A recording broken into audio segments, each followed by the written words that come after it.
À présent, la rediffusion de La Parole est à vous. Madame, Messieurs, bienvenue à ce deuxième numéro de la semaine de votre émission. La parole est à vous. Lutte contre le phénomène des enfants en situation de rue en Côte d'Ivoire. Le gouvernement va décaisser 1,2 milliard de francs CFA pour résoudre la question. Un plan d'urgence comprenant 5 axes a été annoncé en Conseil des ministres. Le programme comprend entre autres l'aménagement de centres de transit d'urgence, mais également l'amélioration de la prise en charge des enfants en rupture sociale, y compris les enfants mendiants. Que pensez-vous de cette décision du gouvernement? Comment résoudre considérablement la question des enfants de la rue? 2 numéros pour nous joindre, le 27 20 21 44 48 ou le 27 20 24 27 87. Monsieur Benamonkou est donc à Congo 1. Merci beaucoup, on vous écoute. Je ne suis pas pour cette décision du gouvernemental. Ah bon? Dans la mesure, oui, dans la mesure où ces enfants ont des parents. Et quand on mène une petite enquête, la plupart de ces enfants appelés enfants de la rue ont fait la fuite sous la menace de leur belle-mère qu'on appelle communément les marades et en présence de leur père. Puisque la mère de ces enfants n'étant plus à la maison, la belle-mère menace l'enfant et souvent ces enfants font la fuite à partir de ces menaces-là. Et les pères ne disent rien. Et si aujourd'hui l'État décide de prendre ses enfants en charge, ben, tout le monde, tous les enfants vont se retrouver dans la rue. Monsieur Benamonkou, ça c'est l'une des nombreuses causes, hein, ce que vous avez dit. Voilà, c'est pas la seule cause en fait. Je suis d'accord avec vous. Si le gouvernement décide de prendre ses enfants en charge, tous les enfants vont se retrouver dans la rue. Est-ce que l'État pourra prendre en charge tous les enfants qui sont dans la rue? Voyez-vous, moi je connais une situation où la belle-mère a menacé l'enfant et elle a demandé à son mari que si l'enfant ne quitte pas la cour, elle va partir. Et le père, sous une pluie et un dimanche, le père a mis son enfant à la porte. Et l'enfant était obligé d'aller chercher un refuge. Imaginez cet enfant, si on l'a violé, c'est une fille, si on la violait, et si on la viole, c'est encore mieux. Et si on la tuait, je vous dis que l'enfant a passé près de 2 ans dans la rue avant de retrouver la maison. Est-ce que ça, c'est une bonne chose? D'accord, c'est pas une bonne situation. Je souhaiterais que ses parents soient identifiés. S'ils sont identifiés, on les poursuit, on les juge, et puis on les fout en tôle. Parce que c'est un père irresponsable. Avez-vous des questions à me poser? Non, la seule question que je voulais vous poser, c'est justement, on fait quoi? Vous dites que l'État ne doit pas mettre de l'argent pour faire ça. On fait quoi? Alors, on les laisse comme ça? On les laisse comme ça dans la rue? Mais ils sont des parents. Oui, mais puisque... Ils sont des parents. Bon, ok, d'accord. C'est votre avis, on va pas discuter, c'est pas un débat. Et juste vous préciser à tous les auditeurs que dans ce programme-là, que le gouvernement vient de mettre en place, il y a une partie qui est consacrée à la formation des familles, justement, de ces enfants. C'est vrai, souvent, on aime appeler à la répression, mais parfois, il faut passer par la sensibilisation, par la formation. Peut-être qu'il y a des choses que ces familles ne savent pas, donc c'est prévu la formation des familles, des acteurs sociaux également, qui travaillent dans le milieu, donc la construction également de 5 centres de transit. Et ça veut dire que les enfants, dans un premier temps, quand ils sont récupérés dans la rue, on va d'abord les mettre dans un centre de transit, essayer de leur donner une certaine éducation, essayer de les prendre en charge moralement, psychologiquement, également la prise en charge alimentaire. Et après, la formation avec les familles d'où viennent ces enfants-là, ils font la réunification. Et je crois que c'est comme ça que le projet est clairement identifié, en tout cas selon le communiqué du Conseil des ministres. On part à Logwalé avec M. Abdoulaye Fofana. On vous écoute. Moi, j'applaudis cette décision du gouvernement à court terme. S'il est bien appliqué, certainement il pourra récupérer tous ces enfants qui sont dans la rue. Mais à terme, il faut éviter que les enfants reviennent dans la rue. Bien sûr. Moi, l'enseignant que je suis, je regarde très bien, on parle de l'école obligatoire. Normalement, 90% des enfants de Côte d'Ivoire vont à l'école. Voilà. Et il y a les goulots d'étranglement qui font que ces enfants se retrouvent à la rue. Après le CM2, un enfant qui n'arrive pas à aller en 6e, ou bien qui échoue en 6e, en général, il se retrouve à la rue. Après la 3e, un enfant qui n'arrive pas à aller en seconde, ou bien qui échoue en seconde, se retrouve à la rue. Il va gonfler le nombre d'enfants à la rue. Et donc, moi, je propose comme ils disent là, les centres techniques, les centres de formation professionnelle, dès le CM2, dès la seconde, qu'on oriente tous ces enfants-là qui n'arrivent pas à aller un peu plus loin à l'école, qu'on les ramasse dans ces centres-là, qu'on les forme à des métiers afin qu'ils n'aillent pas à la rue. Ça, c'est à terme. Mais je félicite le gouvernement pour ce qui veut à court terme là, qu'on forme les familles, qu'on récupère ces enfants dans les centres pour éviter le flot d'enfants qui arrivent dans la rue et les enfants mendiants. Ok. Et puis, Adam Bakareko, les enfants mendiants, c'est pas tous les Ivoiriens. Hein. Ah oui, bien sûr, on est d'accord là-dessus. Ouais, ils viennent des pays de la sous-région. Oui. Et on les voit, c'est clair, c'est visible. Pourquoi ne pas les prendre et les ramener dans les ambassades de ces pays-là? D'accord, merci.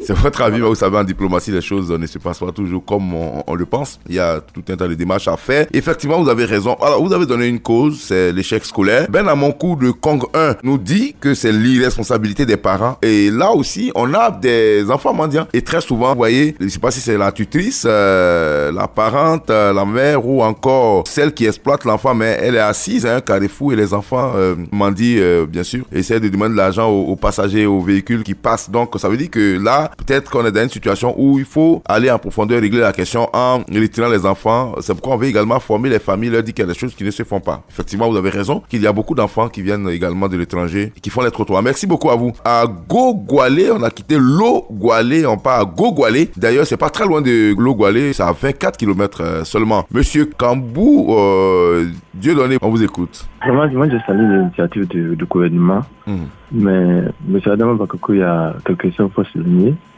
Il faut que cet argent, comme vous venez de dire, ce soit un peu basé sur la formation des parents.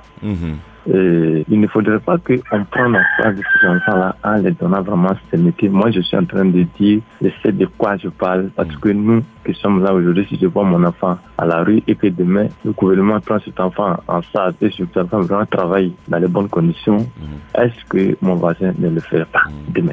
Il faudrait qu'on forme les parents et on éduque bien ces enfants et le faire retourner chez les parents.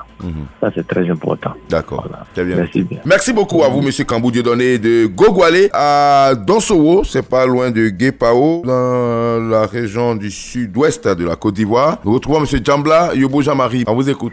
Ben, l'enfant, quand il est dans la rue, mais c'est dû à quoi?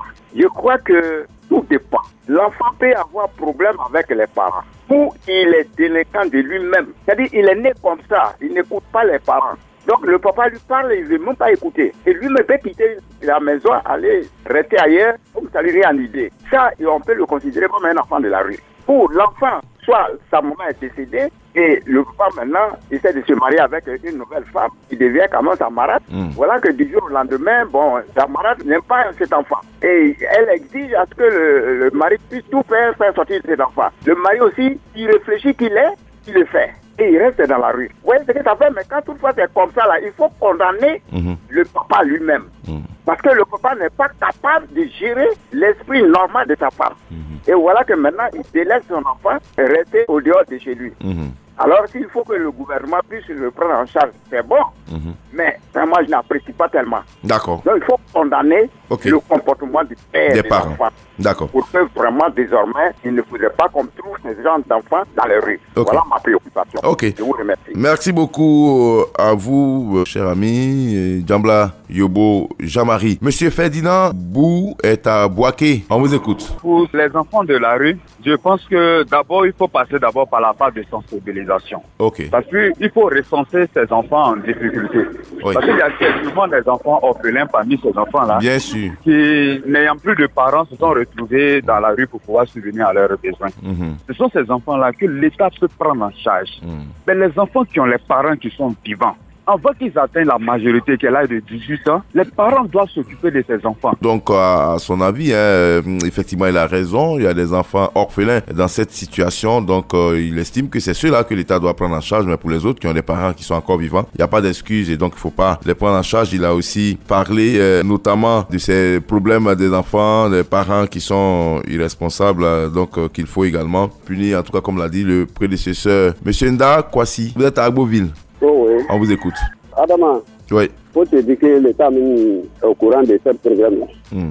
Pourquoi? Avant, moi, il y a presque 50 ans, avant, on ne parle pas des enfants de la rue. Avant, nos grands frères, on n'a jamais entendu à l'Arabie qu'un enfant dans la rue. Aujourd'hui, avec possibilité de les enfants ont droit sur les parents. Mais ils ont gagné. Il n'y a rien, Adama. Il n'y a rien. Aujourd'hui, quand tu vas au dehors, c'est les enfants qui dominent. À la maison, c'est la même chose. Et c'est avant, on ne frappe pas à l'école. Avant, on frappe pas à l'école. À la maison, même chose. Aujourd'hui, l'État dit que les enfants ont droit sur les parents. Donc, il n'y a rien à faire. Moi, j'ai aidé à la maison en témoin. Et certaines prières même pour dessus.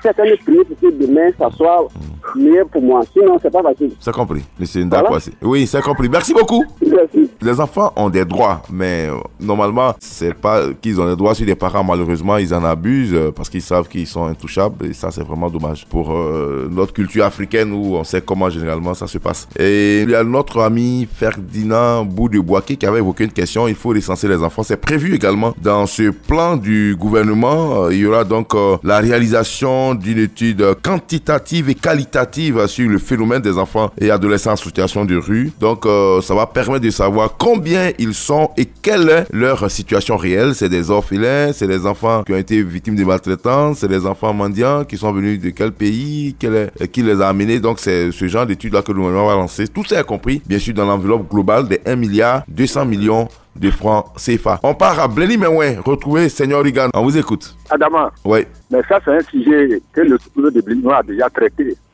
Moi, il m'a chargé de prendre les enfants. Le sous-préfet de Bléni Menouin, c'est ça? De Bléni Menouin. D'accord. Il m'a chargé de prendre les enfants issus des bœufs. D'accord. Ils vont chercher des rats dans les brousses. Les enfants bouviers.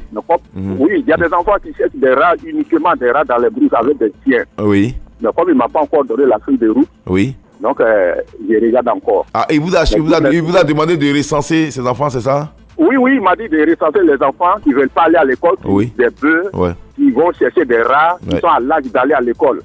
Mais j'attends ma feuille de route. Là, comme ça, on va les recenser. Et c'est les pères, même les parents, même qu'on doit convoquer. Il faut quand même savoir qui est orphelin et qui son papa néglige pour quand même que le gouvernement le prenne en charge. D'accord, c'est bien noté. Donc vraiment, c'est un bon sujet. D'accord. Le sous-préfet de Bléni a été préventif. D'accord. Et avant même le sujet. D'accord. Merci beaucoup. Merci au sous-préfet de Bléni Menouin pour ses actions. En tout cas, il a anticipé. Parce que quand on parle d'enfants de la rue, il ne faut pas voir seulement à Abidjan. À l'intérieur, même dans nos villages. Mais en même temps, quand vous parlez de convoquer les parents, nul n'est censé ignorer la loi. Ça, c'est la maxime. Mais en même temps, il faut sensibiliser, expliquer certaines dispositions de ces lois-là à certains parents peut-être qui ne savent pas qu'en emmenant des enfants suivre des bœufs, c'est interdit. Il faut donc beaucoup de sensibilisation. Monsieur Mognon Jean-Claude est à Sapia, c'est à 5 km de Daloa. Adam Bakayoko. Oui. Merci beaucoup de ce sujet. Oui. Et nous remercions le gouvernement et le président de la République.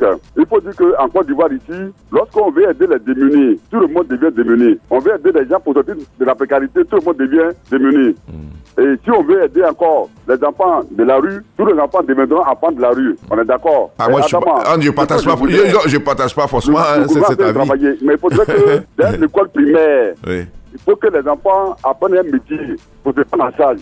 Sinon, vraiment, les enfants de la rue, on va toujours aider, mais ils seront encore dans la rue encore. Mais il faut que chaque enfant, dès l'école primaire jusqu'au secondaire, apprenne un métier. D'accord. Et qu'il soit de l'école, pour qu'il puisse se prendre en charge. D'accord, c'est bien Sinon, noté. le budget qu'on dégage là, c'est trop. Et en Côte d'Ivoire, les démunis, on en aura toujours. Les enfants de la rue, on en aura toujours. Mais il faut qu'on apprenne les enfants à se prendre en charge, à avoir un métier, pour que plus tard, ils puissent se nourrir de leurs dix doigts. Ok. Merci beaucoup. Merci, monsieur Mognon Jean-Claude, qui n'est pas du tout optimiste. Il dit que malgré donc ce plan, il estime que les enfants seront toujours dans la rue, mais il faut espérer que ça va marcher avec surtout la formation des parents, en leur expliquant leurs droits et devoirs. Je crois que certains vont changer de comportement et puis éviter de mettre les enfants dehors. On termine complètement avec monsieur Tali Patrice, qui est à Liepleu. On vous écoute. Merci beaucoup. En tout cas, c'est un très beau sujet. Les enfants de la rue, il y a plusieurs cas que les enfants sont de la rue. Tel que hier, par exemple, Bakayoko, il y a un monsieur qui a appelé sur l'émission de Israël Kouné. Il a bel et bien dit que son enfant a 20 ans. Mais quand il y a un problème à la maison, l'enfant supporte son mari, il frappe son papa. Est-ce que quand vous voyez des situations comme ça, l'enfant qui a 20 ans, il supporte son maman, il frappe son papa. L'enfant comme ça, il n'est pas béni. Bien sûr. Ça, c'est une très bonne initiative que le gouvernement prise en charge. Mais avant que le gouvernement s'occupe des enfants de la rue, il faudrait qu'il y ait sensibilisation dans des villages, dans des campements. Pourquoi l'enfant sort? Est-ce que vous voyez? L'enfant qui a 20 ans, il frappe son papa. Il y a plusieurs enfants aujourd'hui qui ne veulent pas aller à l'école. Et souvent, ça ne dépend pas des parents. Ça dépend même des enfants. Ton papa t'a mis au monde. Il a pris fait en charge. Tel qu'aujourd'hui, par exemple, il y a des enfants que leurs papas font tout pour les mettre à l'école. Quand ils vont à l'école, soit au collège, arriver là-bas, je ne veux pas aller à l'école. Est-ce que vous voyez? Mais avant que le gouvernement prenne les enfants en charge, il faudrait qu'il y ait des sensibilisations. Et d'abord, les enfants qui sont dans la rue, il y a plusieurs enfants qui ne sont même pas des Ivoiriens. Tel cas dans l'année, quand vous voyez là-bas, Bakayoko, il y a beaucoup des enfants de la rue. Il y a des Guinéens et aussi il y a des Libériens. Ils sont là-bas. Moi-même, j'ai vécu ces cas.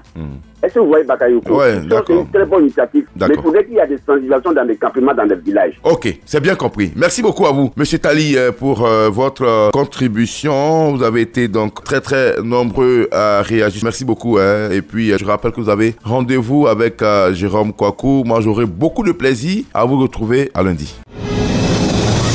Radio Côte d'Ivoire, toujours au cœur de l'événement.